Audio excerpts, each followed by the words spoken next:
Radite posao koji vam se baš i ne sviđa i maštate o tome ili razmišljate da ga promenite, bilo da nađete posao u nekoj drugoj firmi, organizaciji ili da počnete nešto da radite privatno. Možda i znate šta je to, ali i pored toga se premišljate i ne znate da li da dok sad ovo radite, krenete u novo, ako se radi o nečem privatnom, da li da prvo date otkaz, pa onda i sve to može da bude puno opterećavajuće, da vam oduzima snagu i energiju kada ste u tim razmišljanjima. Šta možete da uradite? Prvo što je važno da shvatite da ne postoji univerzalno pravilo za sve šta je bolje. Možda ste čuli imaj samo plan A, imaj motivaciju, volju i ne postoji ništa drugo. Da, to može za nekoga da funkcioniše. Zavisi koji ste vi tip ličnosti, nismo mi svi isti.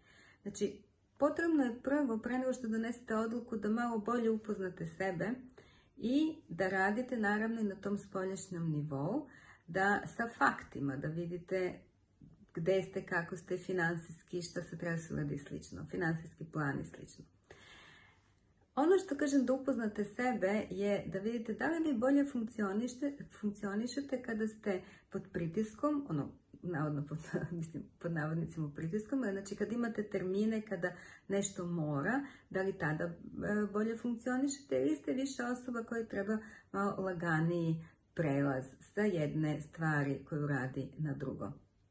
Jer mnogi se zalažu sa time, pa ja mogu sad konačno i preko glave mi ovaj posao i dajem otkaz i sad krećemo svi privatni posao, od prvog to je gotovo i tako i imam snage i sve to. Ali šta se desi? Negde kod njih postoji sad konačno kad sam dala otkaz, sada će svi kupci, klijenti doći kod mene, kao ja sam jedina na svetu i sad će to odmah da krene. I tu dolazi do razočaranja i neki se vrate na staro, ako mogu da se vrate ili traže nešto slično, jer su došli na nekom klizavom terenu, fup, ne ide. I onda se razočaraju u sebe i kažu da, pa to stvarno ne ide, ba nije ovo za mene i skroz odustanu. Ili krenu ponovo i opet je na neki oruk i na neku snagu i na neku muku. Stvar je kako da to prođete, da uradite, prođete neoštećeni, da ima elegantnih rešenja. Ne mora sve tako na guranje, na sada, na sad ili nikad. Znači, trebate raditi na dva polja. Znači, kažem, na tom unutrašnjem i spoljašnjem. Prvo da vidite sebe, da malo upoznate sebe kakva ste vi osoba. Znači, koji ste vi tip. Šta vama više prija? Odjednom promene ili lagane promene? Zatim trebate imati u vidu to, na tom spoljašnjem polju, da svaki posao traži vremena da se razvije. To ne znači da vi niste stručni ili niste pametni, ali ne možete odmah da postanete uspješni. Naravno ima izuzetaka, ali mali su. Znači, da izračunate neko vreme koliko je potrebno da se taj posao razvije, kako ćete financijski u tom delu da opstanete.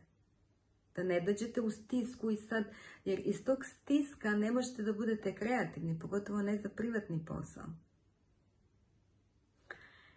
I kada sklopite kockice, znači sa spoljašnje strane i sa unutarnje, onda donesete odluku. Ali čak ni onda ne trebate da donesete odluku. Postoje načini kako da se malo više zanimate sa sobom, da malo uđete u ono i postavite sebi pitanja ko sam ja, zašto sam ovdje, šta je moja svrha, zašto sam na ovoj planeti uopšte. I da onda pustite da odluka dođe samo od sebe. Da odluka nađe vas, a ne vi odluku. I to je moguće da se uradi. Samo pazite da ne upadnete u ono koja je moja svrha, pa neki uđu u ego, sad mora to svrha da bude ko zna šta. Pronalaženje svoje svrhe ne mora da bude sad čudo ili da najbolji na svetu, najbolje na svetu. Zato je tu potrebno malo vremena, malo umešnosti i kada takve velike životne odluke donosite, najbolje je da se prvo malo više zanimate sa sobom, da pronađete u sebi šta je to što vi trebate da radite.